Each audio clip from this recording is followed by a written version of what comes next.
6 bulan yang lalu masih itu, nggak bisa ngapa-ngapain. Semuanya dibantu sama anak.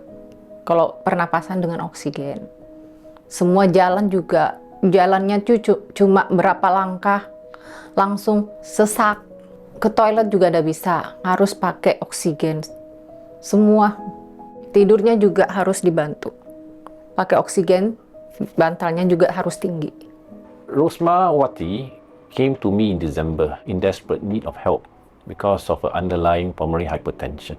When the right side of the heart begins to fail, patient will experience breathlessness, swelling of the bodies, swelling of the stomach called ascites, and swelling of the legs. This is also associated with reduction in longevity. In fact, at that point of time, her risk of dying within the next 1 year is about 20%.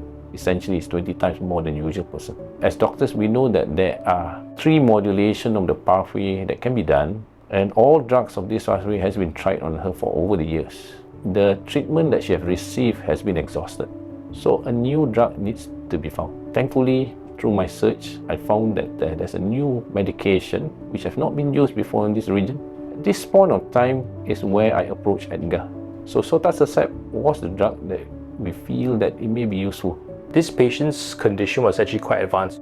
She was actually already on 3 different classes of medications, and at that point she was very symptomatic. So it was just fortunate that when she first arrived, sotatercept was available and approved by the authorities, and therefore we had access to the medication. This means that patients who come to Singapore, or our own Singapore patients, will have access to this drug earlier than many other parts of the world. So this is something that we're actually quite grateful for. Sotatercept is a different molecule from the rest of the drugs that are available right now. You can imagine sotatercept is a little bit like a sponge. So it actually removes these proteins that drive the accumulation of more cells within the lung arteries that block the blood flow. By actually arresting these bad proteins, so to speak, they actually improve overall the health of the arteries, and therefore translate to better outcomes in terms of lowering the lung pressures and making patients feel better. So it actually works at the root cause.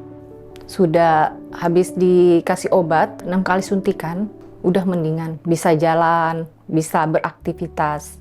Nggak pakai oksigen, paling terapi. Masak bisa, mandi sendiri. Semuanya bisa, sudah. Naik tangga juga bisa, dulu nggak bisa semua. The clinical trials essentially looked at patients who've had group 1 pulmonary hypertension. It showed that the patients had a reduction in the pressures in the lung, better quality of life, and also less chance of being hospitalized as well. So there were multiple endpoints that was addressed in this trial, which was very positive. Terima kasih kepada Dr. Rajak dan Dr. Edgar yang memberikan motivasi, dorongan, dan semangat kepada saya untuk supaya sembuh, supaya kuat.